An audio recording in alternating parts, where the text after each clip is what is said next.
Let's talk about the future, though. Let's talk about, Nate, to your point. I mean, clearly, when you're dealing with, and this probably goes with a lot of things in life, like when things are complicated, it's hard to dumb it down, and I don't mean that in a bad way. It's hard just to simplify concepts, especially if you're not in the business. I mean, we all live and breathe in the technology space. So like, I mean, we like this stuff. We like to read about it. We like to talk about it. What does the future look like for open access? And I guess maybe for each, what can we do to try to encourage it at our different perspectives? Because I mean, I joked earlier about the bad marketing, but I mean, part of it is seem like it's a bad, like it's not a clear message, right? And the municipalities, obviously, they're funded by communities, so it's risky. PEs are, they want to make a profit. So how do we, maybe what does the future look like, and how can we all help to try to encourage a model that, by all accounts, is a really good model? Maybe Greg or Jeff to start. Go ahead, Greg. Um, well, it is a really good model. Funny, when I was doing this, if you ever see the movie The Big Short, right? No, sir, it's like we all knew we were right. Right? I mean, it's just like you look at the model. I run numbers. These PE guys maybe crunch numbers that I never knew were there because I'm not a finance guy. I'm the first to admit. But I was crunching numbers and doing financial models. It's like, oh my God, like Gordon Gekko.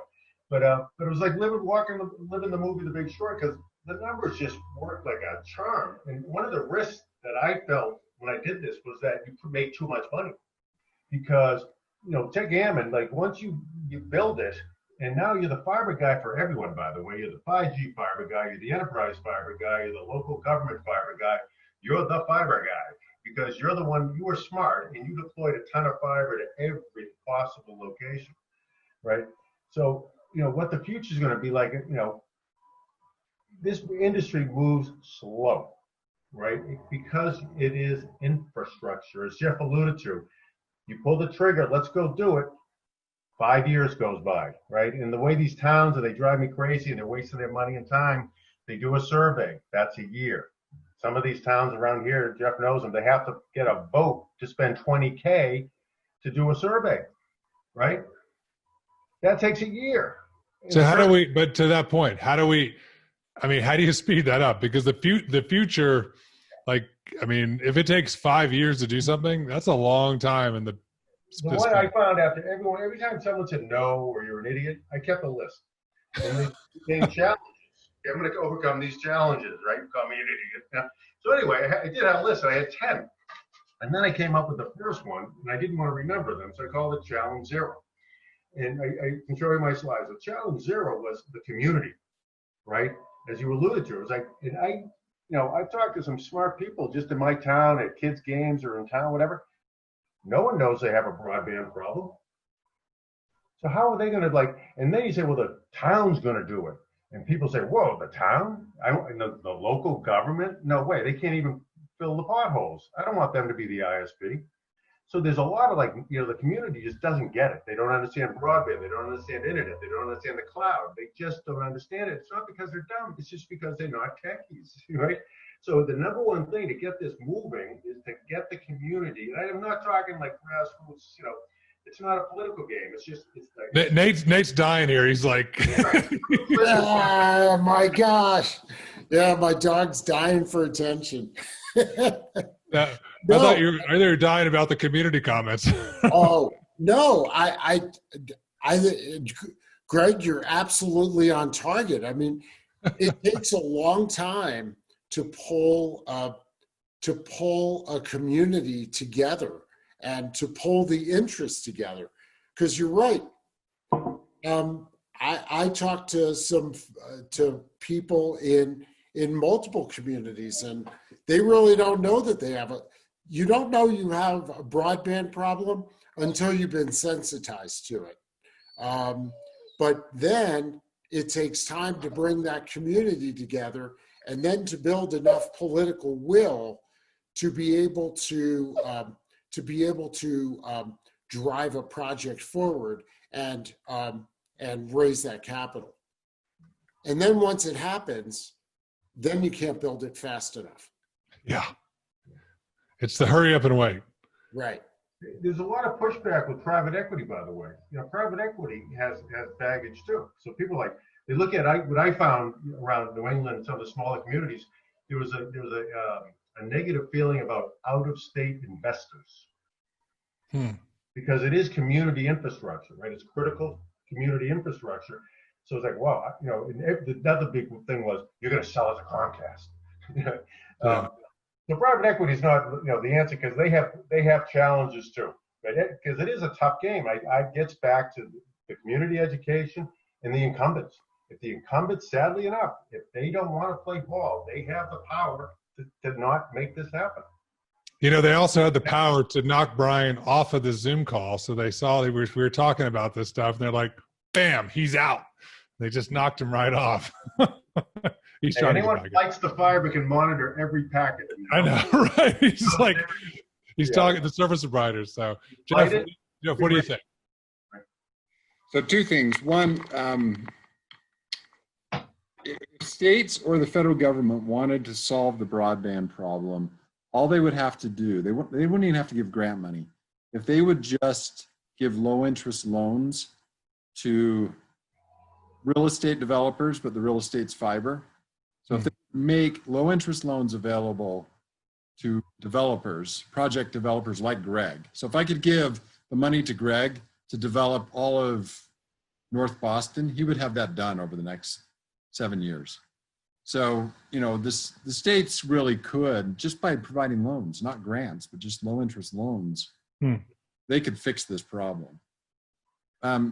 Our feeling on the future, and we're really interested, so we'll roll this out over the next year. We've got a smart device that goes at the home that allows the intelligence to happen in our network. So the ability to switch your ISP on demand is there because, and this is how I met Greg, he was doing a marketing project for the company that provided that gateway that goes at the home, which is really a mini PC. That same gateway will allow us to do virtualization to the premise. And so what that means is that we will be able to do automated private networks on demand at layer 2. So without getting too much in the weeds, the internet's at layer 3. We're going to be able to do true private networks. We're doing it today. It just doesn't have the full automation. And we basically had to build our own operating system on that gateway because the operating system we were using didn't enable the automation. That operating system is now deployed in Ammon. And so we're now in a position to do this full automation at layer 2. So what that means is if a teacher wants to do virtual classroom over a private network, they'll be able to stand that up literally in 30 seconds. Wow. It will be in a private network. It won't be across the public internet. So the importance of that, there's privacy and security implications, but there's also local resilience because the packets are not leaving the city. We're addressing point to point. And so you're not gonna, if you're in Greeley, you're not gonna go out to Denver and then back to Greeley across the public internet. You're gonna stay in Greeley. And so you're gonna build this locally resilient network that won't be taken down if there's some event with the middle mile connection. The importance of that, though, is we believe once the capability is there, so once we'll be able to do this in Ammon on demand, I'm going to say in the next 6 to 9 months. We're doing it today. We've got people using them today, but the automation will be real time in the next 6 to 9 months. So what that means is you'll be able to do telemedicine in private networks. You'll be able to do education networks, public safety networks, whatever. There's not a limit because they're software networks. Yeah. So our belief is that once we move the ball in terms of what is possible, we'll change it from a nice to have and a luxury to an essential. Meaning, if we can increase security, if we can improve local resilience, if we can do new things with public safety, then we're going to move the ball in terms of what will be expected from consumers. And a lot of the 5G hype is around this capability, but they want to monetize that capability. And in our platform, those layer 2 networks are free. So once you're connected on the infrastructure layer, it's built in and it's included. So you know, the two of you, Brian and Nick, you guys could send large emails, 50 meg, 100 meg emails back and forth if you're on one of these networks locally without going out across the public internet. So part of, you know, what I'm really interested in as far as the future goes is what's going to happen as we expose the ISP to innovation, and what will the subsequent impact on price be, but also what's going to happen as these on-demand layer 2 private networks are real in an open access environment. Let me just add one point on that where what Jeff said is spot on, where that's in the lit model again, where the wholesaler is the VLANs are us. He's wholesaling VLANs, right, as opposed to the dark fiber. So one of the important things to realize that when you think of broadband, don't make it synonymous with internet access, right? That's what Comcast wants you to believe, that broadband and internet access are one and the same. They're separate. Internet access is just one service that runs on the open access fiber network. As Jeff alluded to with that telemedicine, teleeducation, you know, all these local networks or VLANs, those are layer 2 services, right? Those are broadband services. They're not internet services because they're layer 2, but they are broadband services. So that's the beauty of it. I would charge, by the way. I mean, you might throw a few in for free, but there's nothing wrong with making money, right? Yeah. You can make it $1, right? That's a business model. You want a private book club, it costs you $1. Yeah. An hour per gig. Business model question. You don't have to gouge people, right? Fair record. Oh, that's great, and you're absolutely right, because trying to explain to people who aren't internet people, in my model, I call that transport and bandwidth. Yeah. And trying to explain to people what transport is, and that you can only you don't need, and that they're two separate things. Yep. And you can buy them separately. You can't buy it separately from my network if you're buying transport today. But you could have your choice of bandwidth providers on the network. And Jeff, that's where this device that you're coming up with, I see as a win-win, because today communities are doing direct over-the-air broadcast for council meetings, for participating in, for viewing local sporting events.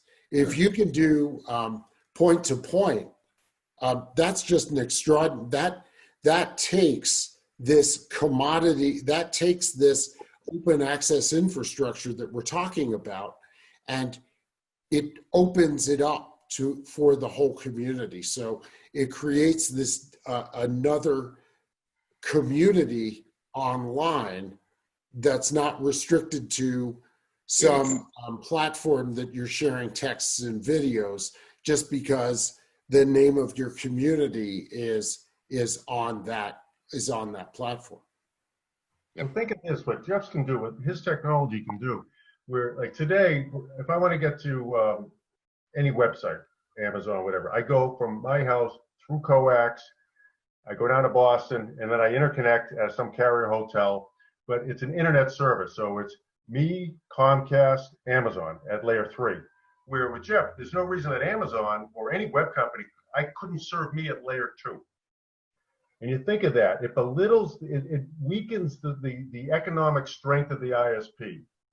Hence, that's the reason the incumbent ISPs don't want to change the game.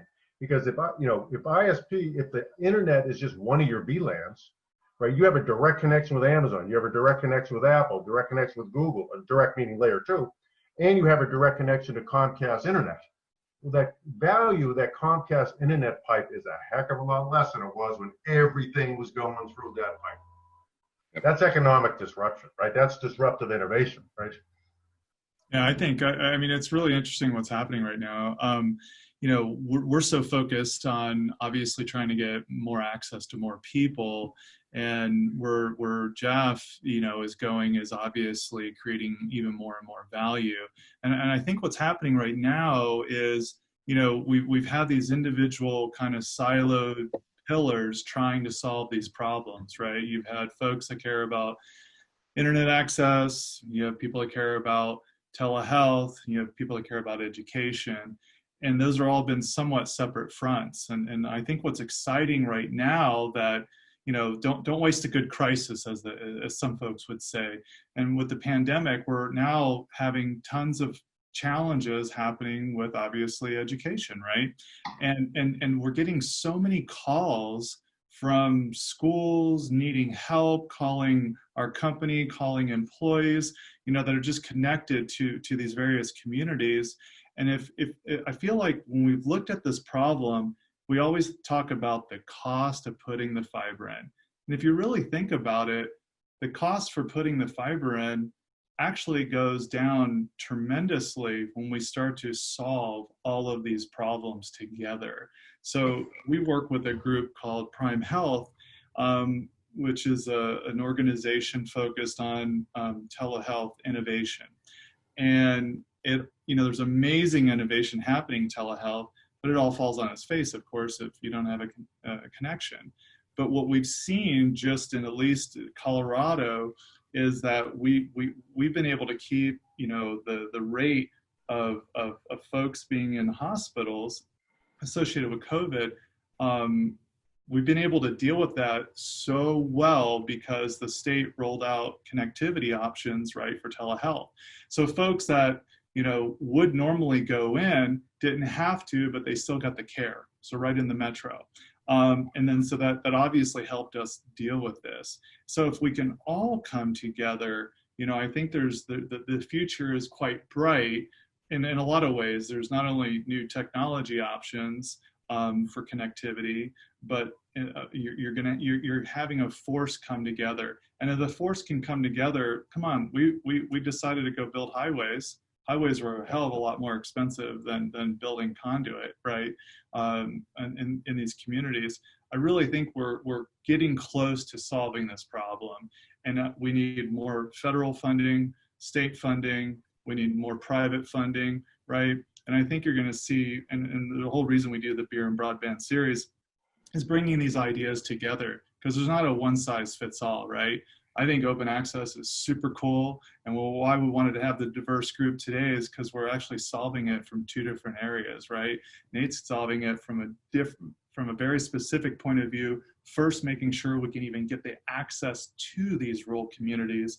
And then obviously Jeff and Greg are really looking at a model that can completely change the entire industry, right? So I think as we can get smarter about simplifying this message, right, to city, state, government, and just consumers, and the people that obviously have the purse strings on capital, I think our future is amazingly bright. Yeah, I agree. I'd love to see the federal funding and the state stop thinking in terms of grants, just do low interest loans, they get their money back, and everybody gets fiber. If we could switch the mentality to this grant giving money away, then I think the barriers to achieving that are a lot lower.